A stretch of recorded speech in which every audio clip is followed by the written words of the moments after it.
Harga koin boleh saja melejit bak roket sepanjang tahun ini. Meskipun demikian, langit tidak selalu cerah. Ada kalanya pasar Bitcoin hancur dan terjerembab.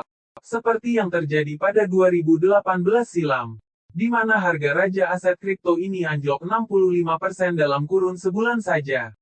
Oleh karenanya, rally harga saat ini pasti akan berbalik di beberapa titik. Hanya saja, banyak investor yang belum tahu kapan itu terjadi. Mereka mungkin berpikir bahwa saat pelemahan terjadi, hal terbaik yang bisa dilakukan adalah mundur selangkah dan menunggu. Namun, ini adalah asumsi yang salah. Situasi bearish malahan adalah waktu yang tepat untuk mulai menyimpan Bitcoin sebelum kembali ke tren naik. Pada artikel ini, kita akan membahas beberapa cara terbaik untuk menghasilkan keuntungan ketika pasar sedang turun.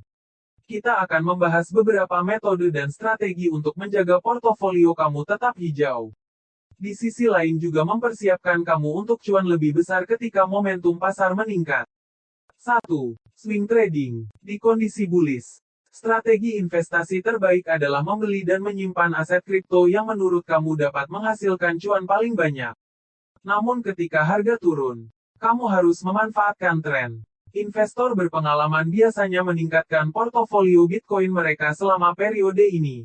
Caranya adalah dengan membeli lebih banyak koin ketika harganya rendah, dan menjualnya begitu mereka mencapai puncak tren.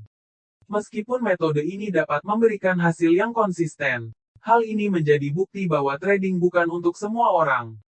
Untuk menjadi sukses dalam swing trading, kamu harus mulai memahami dasar-dasar analisis teknis. Hal itu akan memberi kamu titik masuk dan keluar terbaik di pasar.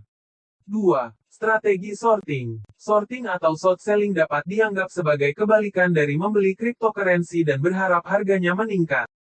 Strategi investasi Bitcoin ini adalah salah satu metode paling umum untuk mengambil untung di pasar yang sedang loyo. Begini cara kerjanya. Saat melakukan sorting, kamu meminjam dana dari bursa kripto dan menjual aset dengan harga pasar saat ini. Misalnya, jika harga Bitcoin tetap dalam momentum penurunan, kamu dapat menutup posisi di kemudian hari. Kemudian kamu membeli kembali dengan harga yang lebih murah, dan menguangkan selisihnya sebagai keuntungan. Namun, jika asumsimu salah dan harga naik, kamu perlu membeli kembali koin tersebut pada harga pasar yang lebih tinggi. Bukan untung yang diraih, namun hal itu bisa mengakibatkan rugi bersih. Mengingat aset kripto adalah aset yang sangat tidak stabil, metode ini dapat menghasilkan keuntungan besar, tetapi juga dapat mengakibatkan kerugian besar. 3. Berinvestasi di aset yang lawan arus. Terkadang, ada beberapa aset kripto di pasaran yang tidak sesuai dengan ekspektasi. Di sisi lain, ketika semuanya turun, aset kripto ini tampaknya melawan tren. Nah, sehingga untuk sementara, kamu bisa mengalihkan fokusmu dari Bitcoin dan mencari cuan di aset tersebut. Namun, bagaimana caranya mendeteksi aset kripto yang melawan arus? Dalam hal ini, kamu harus mampu mengikuti pasar secara cermat dan membandingkan pola harganya. Ada dua contoh penting dari aset kripto semacam itu, dan telah mengumpulkan banyak pengikut berkat pola yang tak terduga. Yang pertama adalah Binance Coin (BNB), yang merupakan satu-satunya koin yang benar-benar menghasilkan keuntungan signifikan selama situasi bearish 2019. Itu menghasilkan lebih dari 1000% keuntungan ketika seluruh pasar sedang berjuang.